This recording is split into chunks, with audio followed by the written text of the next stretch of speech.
Hello बच्चों, कैसे हो सभी। हम पढ़ रहे हैं class 11th math English medium CBSE RBSE NCERT सभी।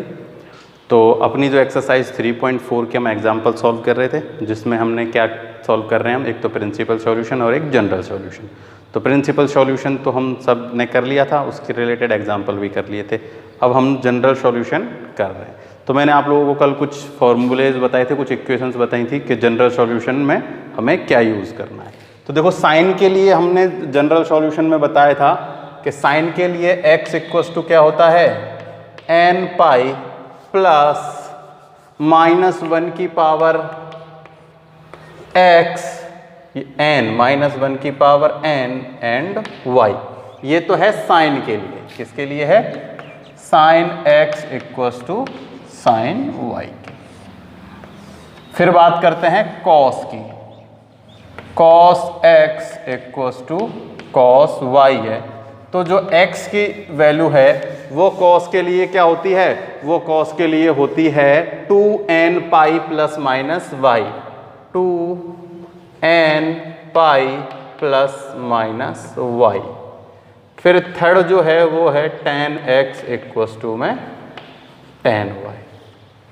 यहाँ जो x है वो होता है n पाई और प्लस माइनस y। ठीक है, ये 3 फॉर्मूले मैंने आपको पिछली वीडियो में बताए थे। n पाई प्लस में y, tan के लिए। किसके लिए? tan के लिए। ठीक है, तो ये क्या है? ये जनरल सॉल्यूशन फाइंड करने की इक्वेशंस हैं, फॉर्मूले हैं, जिसमें हमें केवल y की वैल्यू क्या करनी है, यहाँ पर पुट करनी है फाइंड करके। और यहाँ y एक्चुअली में है क्या? y यहाँ एक्चुअली में जो अपना प्रिंसिपल सॉल्यूशन है ना, उसकी जो स्मॉलेस्ट वैल्यू, यानी जो हम पहले वैल्यू फाइंड करते हैं छोटी वाली, वो यहाँ है y की वैल्यू। ठीक है, और वो चीज़ तो आपको पता है, साइन 0 क्या होता है? साइन 0 कब होता है? n पाई पर। किस पर होता है? n पाई पर। और cos 0 कब होता है? 2n पाई प्लस 1 या 2n प्लस 1 पाई बाई 2 पर। ये होता है 2n प्लस 1 पाई बाई 2 पर क्या होता है? cos 0 होता है।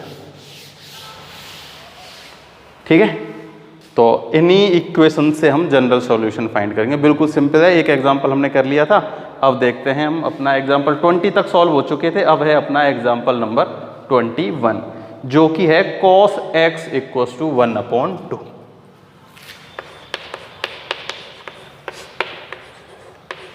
cos x equals to 1/2।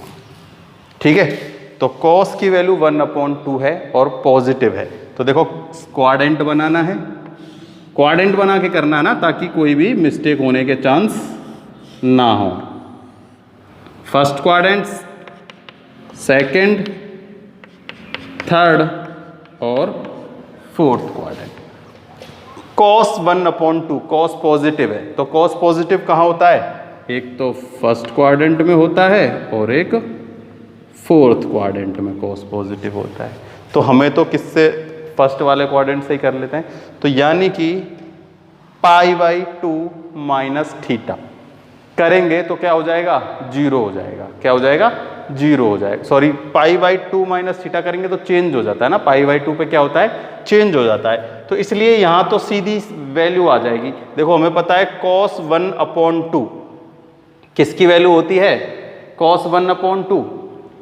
तो cos 1/2 की जो वैल्यू है वो पुट करेंगे, cos से cos कैंसिल हो जाएगा, तो किसकी वैल्यू आ जाएगी अपने पास? x की वैल्यू आ जाएगी। ठीक है, तो cos हमें पता है क्या होता है? 1/2 होता है cos 60, यानी कि π/3। ठीक है, तो इस 1/2 की जगह हम क्या लिख सकते हैं? cos x equals to cos π/3। ठीक है, π/3 होता है। तो x इक्वल्स टू कितना आ गया? x इक्वल्स टू आ गया π/3। तो केवल एक ही वैल्यू हमें फाइंड करनी है, दो की तो इसमें जरूरत है नहीं, क्योंकि हम प्रिंसिपल सॉल्यूशन तो फाइंड नहीं कर रहे, हम जनरल सॉल्यूशन फाइंड कर रहे हैं। अब हम कर रहे थे cos की, तो जहां भी हमने cos की इक्वेशन लिखी है ये आपको लर्न करनी है। cos की होती है 2n pi plus minus y, और ये जो वैल्यू है π/3 ये है y की वैल्यू, किसकी है, y की। तो यहां हमें केवल क्या पुट कर देना है, अब π/3 पुट कर देना है। तो x ये है जनरल सॉल्यूशन, क्या है, जनरल सॉल्यूशन, लिख सकते हो लिखना चाहो तो।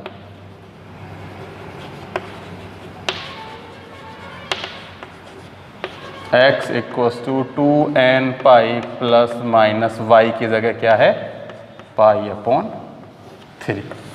ये हो गया जनरल सॉल्यूशन। तो प्रिंसिपल सॉल्यूशन की वैल्यू इस इक्वेशन में पुट कर देते हैं यहाँ y की जगह, तो वो क्या बन जाता है, जनरल सॉल्यूशन बन जाता है। ठीक है, तो ये है अपना एग्जाम्पल नंबर 21। तो ये फर्स्ट क्वाड्रेंट में होते हैं तब तो हमें कोई दिक्कत है ही नहीं है ना, सीधी सी वैल्यू ही तो पुट करनी होती है हमें। तो ये हो गया अपना एग्जाम्पल 21 कंप्लीट। ठीक है, और यहाँ आप लोगों को पता ही है for all n belongs to क्या है, z, यानी कि इंटीजर। ये जो साइन होता है ये किसका होता है, फॉर ऑल है ना, चाहो तो लिख सकते हो for all n belongs to integer. Clear.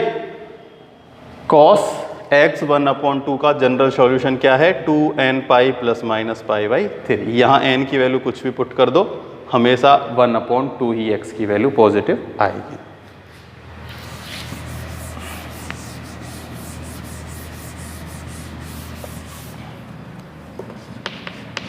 Example number 22। tan 2x equals to minus cot x plus π/3। Cot है जो भी नेगेटिव का, तो देखो यहां पर कोई भी वैल्यू नहीं है अब अपने पास, है ना। अब हमारे पास एक माइनस कॉट x प्लस में π/3 गिवन है। तो ये इंपॉर्टेंट क्वेश्चन है।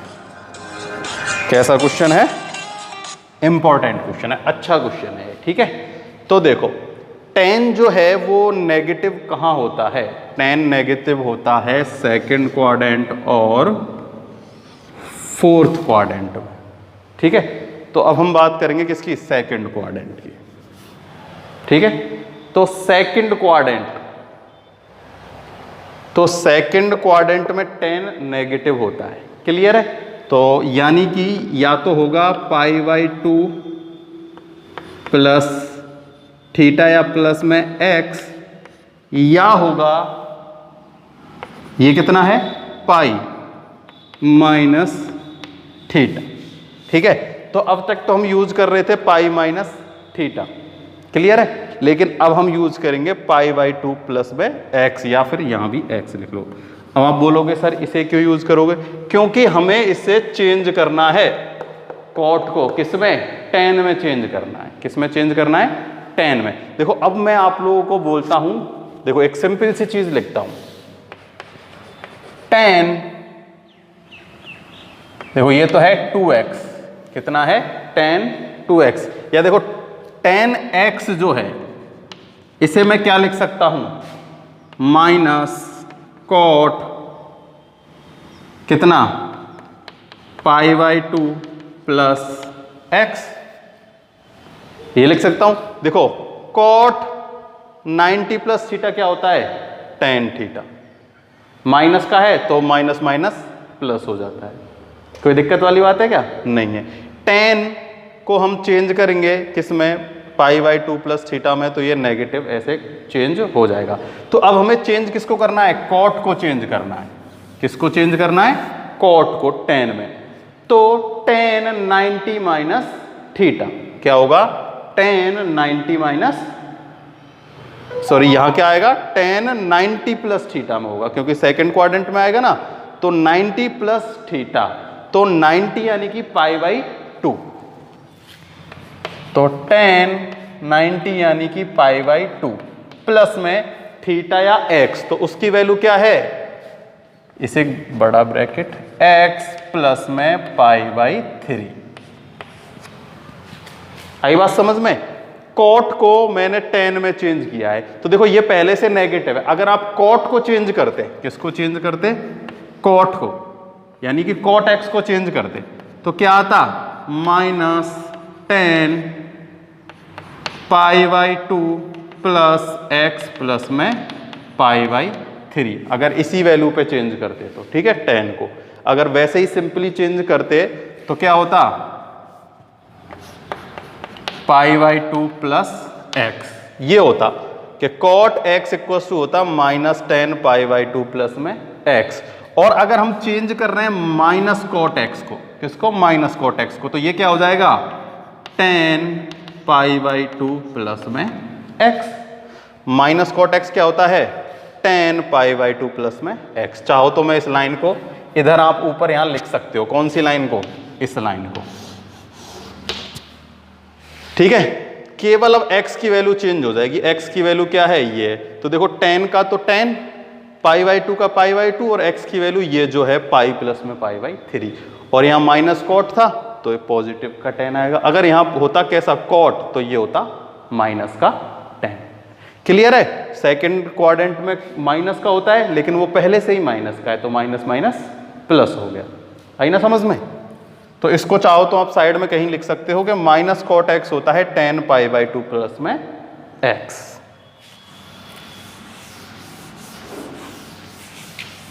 ठीक है, अब देखो टेन 2x इक्वल टू, इसे सॉल्व करो, इन दोनों को ऐड करो, तो देखो 6, 10 तो है बाहर, ये तो x तो x ही है, प्लस इन दोनों को सॉल्व करेंगे, जब एलसीएम आएगा 6, तो ये हो जाएगा 3 पाई और प्लस में 2 पाई, यानी कि 5 पाई। कितना हो जाएगा, 5 पाई। देखो 2 इन द 3 पाई और 2 पाई, 3 पाई प्लस 2 पाई हो गया 5 पाई अपॉन एक्स। तो वही 2x इक्वल टू 10 से 10 कैंसिल हो गया, 2x इक्वल टू क्या आ गया, x प्लस में पाई 5 पाई अपॉन में 6। ठीक है, तो और 10 की जनरल फॉर्म क्या होती है, जनरल सॉल्यूशन, जनरल सॉल्यूशन 10 का होता है x equals to n pi plus में y। ठीक है, तो x की वैल्यू कितनी है, 2x, n pi plus y की वैल्यू है x प्लस में, या फिर पाई, इसको पहले लिख लो बाद में लिख लो, एक ही बात है, 5 पाई अपॉन में x, 5 पाई अपॉन में 6 प्लस में x। अब इस x को मैं क्या कर देता हूं, हमें तो x की वैल्यू फाइंड करनी है ना, तो इस x को मैं इधर भेज देता हूं, क्या कर लेते हैं, ट्रांसफॉर्मेशन। तो ये प्लस का इधर आके माइनस का हो जाएगा, तो 2x में से 1x माइनस जाएगा, तो x equals to n pi plus 5 by pi upon में 6। ये आ गया 10 का जनरल सॉल्यूशन। अपना एग्जाम्पल हो गया 22, और लिख देना for all n belongs to integer. आई बात समझ में, क्या किया, कॉट को 10 में चेंज किया, पाई बाई 2 प्लस में थीटा या x जो भी है, यहाँ थीटा की वैल्यू पाई प्लस में पाई अपॉन 3 है, तो इसको सॉल्व किया, इन दोनों को ऐड किया, तो कितना हो गया, 5 पाई अपॉन 6, ये x का x है, 10 से 10 कैंसिल, तो 2x इक्वल्स टू में ये आ गया। अब जनरल सॉल्यूशन लिखा, यहाँ y की वैल्यू पुट की, x का ट्रांसफॉर्मेशन किया, और अपने पास 10 का आ गया जनरल सॉल्यूशन। तो कोई भी इसमें प्रॉब्लम वाली बात नहीं होनी चाहिए, ठीक है ना। बस ये जनरल सॉल्यूशन ही तो लर्न करना है, उसके बाद हमें क्या करना है, प्रिंसिपल सॉल्यूशन फाइंड करना है, और उसमें उसे y की जगह पे पुट कर देना।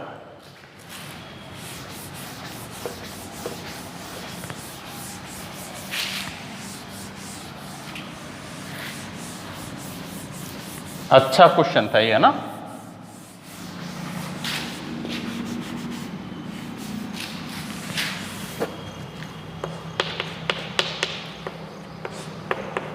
एग्जाम्पल नंबर 23, एग्जाम्पल नंबर 23 है, solve sine 2x minus sine 4x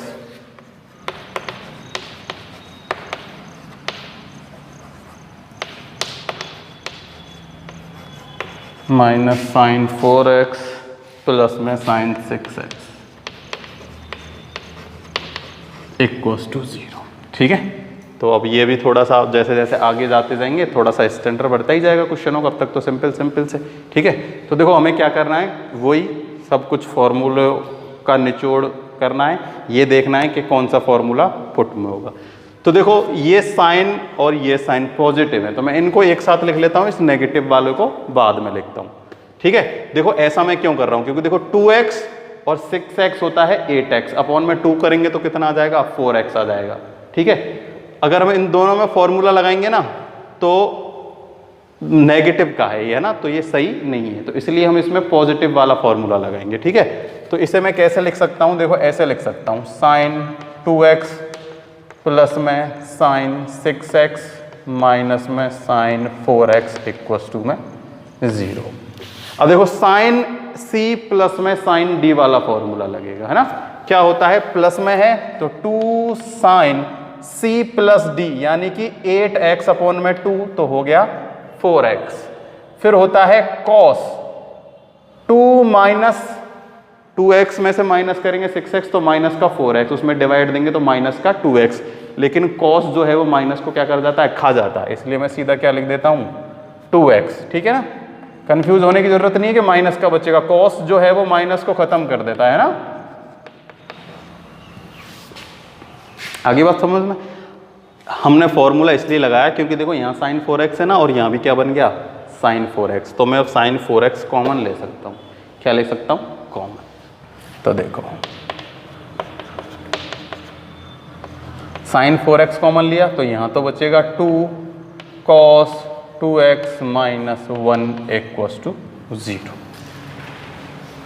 clear. अब देखो साइन 4x और ये है, इसका मतलब ये दोनों मल्टीप्लाई इक्वस टू 0 है, या तो ये 0 होगा या ये 0 होगा या ये बोथ आर 0 होंगे। ठीक है, तो वही जैसे हम करते थे ना फैक्टराइजेशन में, सेम ऐसे ही सबसे पहले हम sign 4x equals to 0 put करते हैं और इधर करते हैं 2 cos 2x minus 1 equals to 0। तो साइन 4x इक्वस टू 0, तो साइन 4x, ठीक है, तो ये जो 0 होता है कब होता है, साइन 0 होता है n पाई पर, किस पर होता है, n पाई पर।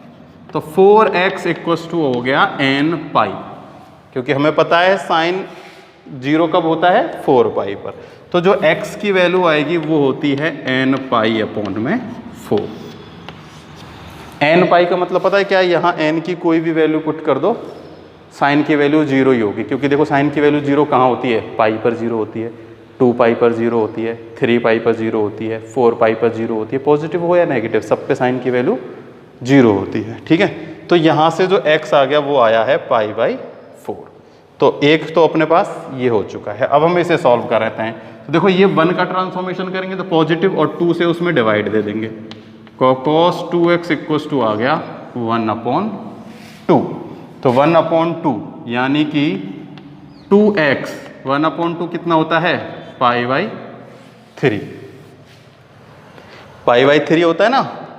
cos 1/2 को क्या लिख सकते हैं हम, cos पाई बाई 3, cos से cos कैंसिल, तो 2x इक्वस टू आ गया पाई बाई 3। तो cos का जनरल सॉल्यूशन ये रहा, यहाँ y की वैल्यू पुट कर दो, x तो है यहाँ पर 2x, यहाँ जनरल सॉल्यूशन में हो जाएगा 2n pi plus minus pi upon 3। अब यहाँ ये 2 है, ये 2 हटाना है, तो 2 का हम इधर क्या कर देते हैं, सब में डिवाइड दे देते हैं, ये 2 है ना, 2 का डिवाइड दे दो, तो यहाँ तो रह जाएगा n पाई प्लस माइनस, यहाँ डिवाइड देंगे जब ये हो जाएगा पाई अपॉन में 6। तो ये हो गया cos का जनरल सॉल्यूशन, और ये था साइन का जनरल सॉल्यूशन।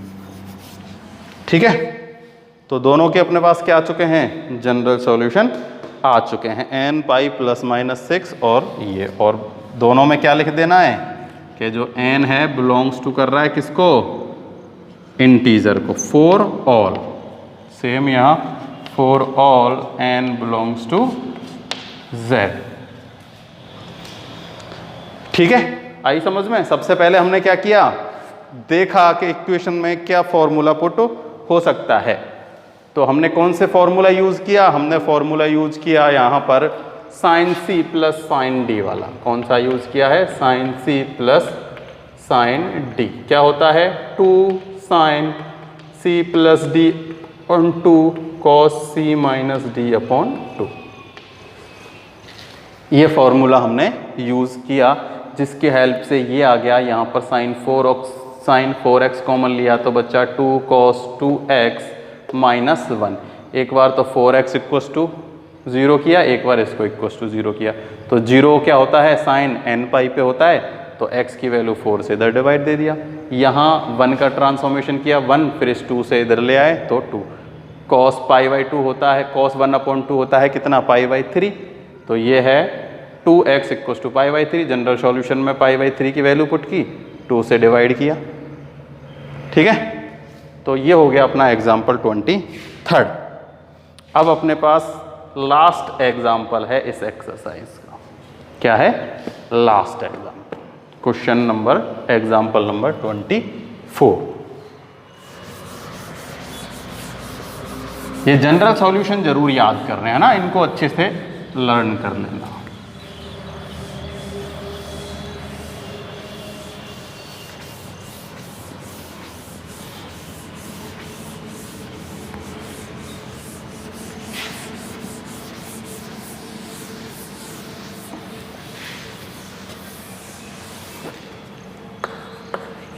ये एग्जाम्पल भी अच्छा है, example number 24। 2 cos square x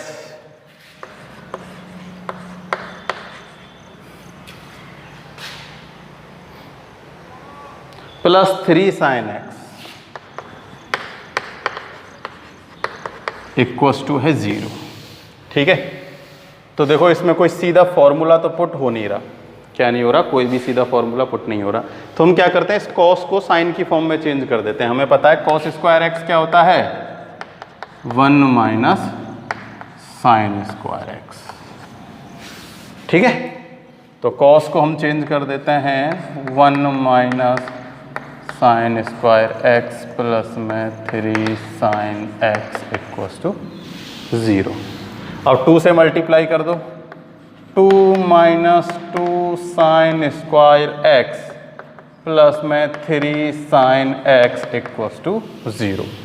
देखो ये है स्क्वायर। देखो अब ये है ना, जो इससे हमें किसमें, क्वाड्रेटिक इक्वेशन की फॉर्म में लिखना है। यानी कि देखो क्वाड्रेटिक इक्वेशन फॉर्मूला क्या, एक्स स्क्वायर प्लस में, यानी कि ax प्लस में bx प्लस में c, यानी कि ax square plus bx plus c। यानी कि ये पॉजिटिव हो सकता है, ये प्लस माइनस कुछ भी हो सकता है। ठीक है, तो देखो स्क्वायर जो इसमें है वो क्या है, ये है, और ये है x और ये है c।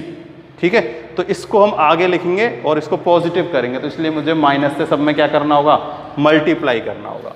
तो हम इसको कैसे लिखेंगे, देखो 2 sine square x minus 3 sine x, और ये हो जाएगा माइनस के 2 इक्वल टू 0। ठीक है, इससे मैंने यहाँ लिखा, इसको यहाँ और इसे यहाँ माइनस से मल्टीप्लाई किया, क्योंकि ये नंबर हमें पॉजिटिव चाहिए होता है। जो सबसे पहला नंबर होता है ना क्वाड्रेटिक इक्वेशन का, वो हमें कैसा चाहिए होता है, किसी भी पॉलिनोमियल का जो आगे का जो सॉल्यूशन वो होता है ना, एक्स स्क्वायर की वैल्यू वो हमेशा पॉजिटिव होती है। ठीक है, तो अब हमें क्या करना है, ax स्क्वायर अपने पास है माइनस bx और माइनस c, तो हमें इसे bx के क्या करना है, फैक्टर करना है। क्या करना है, फैक्टर। तो फैक्टराइजेशन से सॉल्व होगा, ये किससे सॉल्व होगा, फैक्टराइजेशन से। तो देखो अब हमें इस 3x के ऐसे फैक्टर करने हैं कि उनको ऐड या सब्ट्रैक्ट करने पर तो कितना आ जाए, 3 sin t आ जाए, और इनको मल्टीप्लाई करने पर कितना आए, 2 साइन स्क्वायर x का मल्टीप्लाई 2 से होगा। तो देखो अगर ऐसे फैक्टर करोगे ना तो क्या हो जाओगे, कंफ्यूज हो जाओगे, फैक्टर होंगे ही नहीं। क्योंकि देखो और तो हम इसमें कुछ नहीं कर सकते, ना तो हम इसमें कोई फॉर्मूला लगा सकते हैं, ना ही कुछ कर सकते। अब अपने पास एक ही सॉल्यूशन है कि हमें इसके क्या करने हैं, फैक्टर करने हैं। तो फैक्टर करने के लिए इस साइन को कुछ भी लेट कर लेना। क्या कर लेना, कुछ भी जो आपकी इच्छा हो वो लेट कर लेना। हम साइन को t लेट कर लेते हैं कि साइन x इक्वल्स टू क्या है, t लेट। ठीक है, अब साइन की जगह t पुट करो और फिर फैक्टर करके देखेंगे, बहुत इजीली हो जाएंगे। ठीक है, तो देखो 2t square minus 3t minus 2 equals to 0। तो देखो 2 2 जा 4t स्क्वायर होना चाहिए। कितना होना चाहिए? 4t स्क्वायर होना चाहिए। क्या? इसका मल्टीप्लाई, और सॉल्यूशन होना चाहिए कितना? -3। तो देखो -4 में -4t में से माइनस करेंगे t, ठीक है?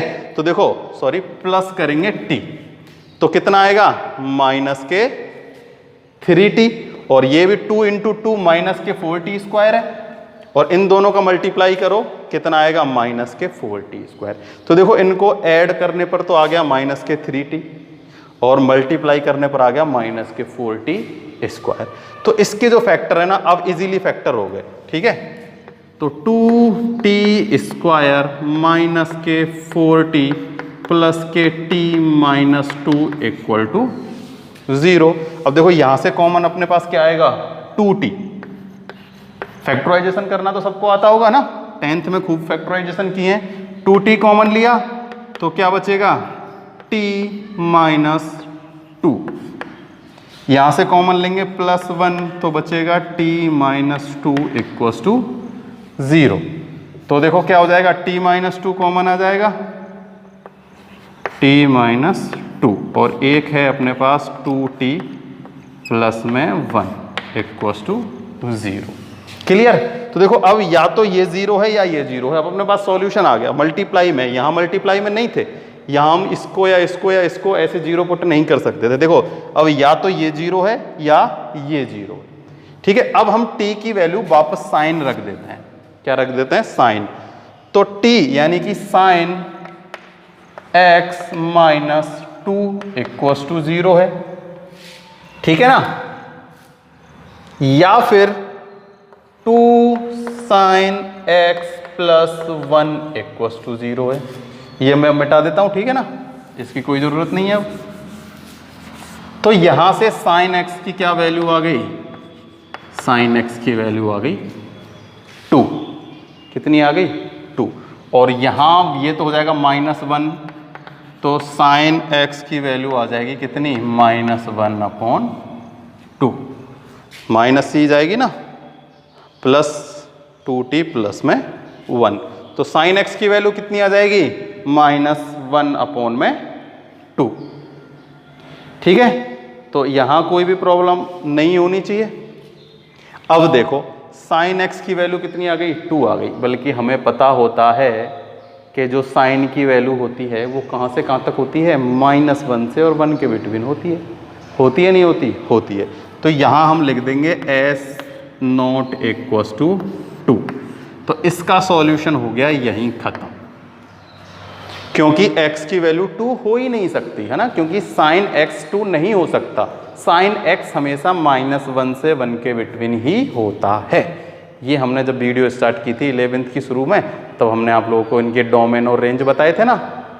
तो इसकी हमने वैल्यू बताई थी कि क्या होती है? -1 से और 1 के बिटवीन इसकी वैल्यू होती है, साइन और कॉस दोनों की। अब बात करते हैं साइन -1/2। तो साइन नेगेटिव कहाँ होता है?